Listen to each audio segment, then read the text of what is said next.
कविता अपने माता पिता की बहुत लाडली थी। 3 बड़े भाइयों की बहन थी।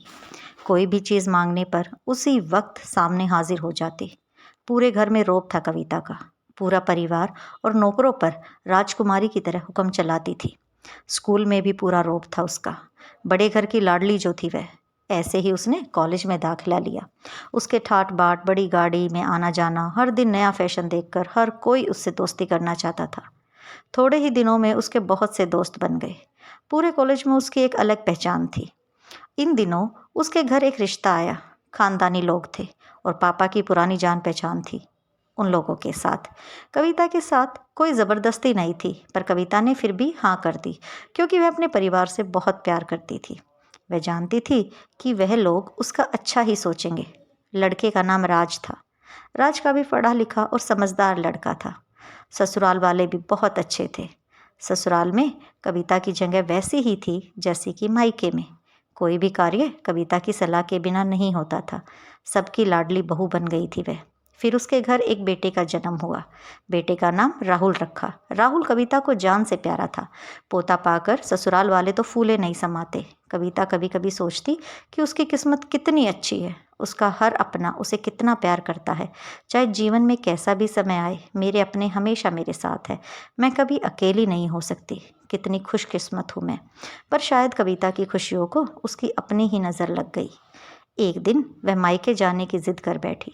राज को बहुत काम था, लेकिन फिर भी वह उसे ले गया। रास्ते में उनकी गाड़ी अन्य गाड़ी से टकरा गई। कविता, राज और राहुल बहुत बुरी तरह से जख्मी हो गए। काफ़ी दिनों के इलाज के बाद राज और राहुल तो ठीक हो गए, लेकिन कविता पूरी तरह ठीक ना हो सकी। सर पर चोट लगने के कारण वह अपनी आंखों की रोशनी खो बैठी।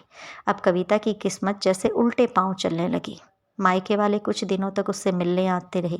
फिर कभी कभार फ़ोन ही करके पूछ लेते कि अब वह कैसी है। धीरे धीरे यह सिलसिला भी कम हो गया। ससुराल वालों की सहानुभूति भी कम होने लगी। घर में किसी के पास बैठने के लिए कहती तो जवाब मिलता, बहुत काम है, अब तुम भी तो हाथ नहीं बटा सकती काम में। राज भी चिड़चिड़ा हो गया था। बस राहुल ही था उसके साथ, जिसके साथ हंसते खेलते उसका वक्त गुजरता। एक दिन कविता के हाथ से कुछ सामान गिर गया, जिसकी वजह से राहुल को हल्की सी चोट लग गई। कविता के सास ससुर ने राहुल को उससे अलग कर दिया कि कहीं उसके ना देखने की वजह से बच्चे का कोई नुकसान ना हो जाए। कविता अंदर से टूट गई। एक दिन उसने सबके सामने मायके जाने की इच्छा जाहिर की, तो राज उसे तुरंत मायके छोड़ आया, जैसे कि वह यही चाहता था। लेकिन राहुल को उसके साथ नहीं भेजा। कविता कभी राहुल से दूर नहीं रही, पर अपनी कमी के कारण उसने बहस नहीं की। कविता को लगा कि वह 3-4 दिन वहाँ रहेगी तो थोड़ा हवा पानी बदल जाएगा, क्योंकि वह कितने दिनों से कहीं भी बाहर नहीं गई थी। घर वाले भी इतने दिनों बाद उसे देखकर कितने खुश होंगे। कविता के घर पहुंचने पर सब लोग बहुत खुश हुए। खाने में सब कुछ कविता की पसंद का बना। उसने अपने मम्मी पापा और भाई भाभीयों से दिल खोल कर बातें की। उनके छोटे बच्चे भी बुआ के साथ घुल मिल गए। रात को सोने के वक्त जब वह कपड़े बदलने लगी तो उसे पता चला कि उसका बैग तो बहुत भरा हुआ था। वह सब समझ गई। वह बहुत उदास हो गई। कुछ दिनों तक तो सब ठीक रहा, फिर जैसे जैसे सब बदलने लगा, सबका व्यवहार बदल रहा था।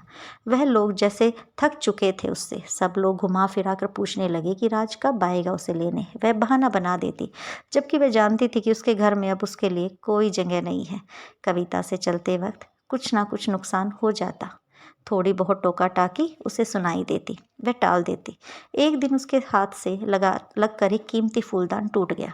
छोटी भाभी ने बहुत हंगामा मचाया। कविता के माता पिता रोज रोज के झमेलों से तंग आ गए। उन्होंने राज को खुद से फ़ोन कर दिया। राज कविता को अपने घर ले गया। कविता को अपने परिवार वालों से ये उम्मीद नहीं थी। जिस कविता के कहे बिना घर में एक पत्ता भी नहीं हिलता था, उस घर के लिए अब वह बोझ बन चुकी थी। राज के साथ ससुराल आते वक्त वह बहुत खुश थी, क्योंकि वह अपने घर जा रही थी, अपने जिगर के टुकड़े राहुल के पास। परंतु यह खुशी भी कुछ पल की थी। सारा बंदोबस्त पहले ही किया जा चुका था। कविता को सीधे ऊपर वाले कमरे में पहुंचा दिया। राहुल से दूर रहने की सख्त चेतावनी दी गई। एक काम वाली लता उसकी जिम्मेदारी सौंपी गई, जो उसके खाने पहनने जैसी ज़रूरतों का ध्यान रखती। कविता ज़्यादातर चुप ही रहती। कभी कभी काम वाली लता से थोड़ी बतिया लेती। उसके ज़रिए राहुल का पता चल जाता।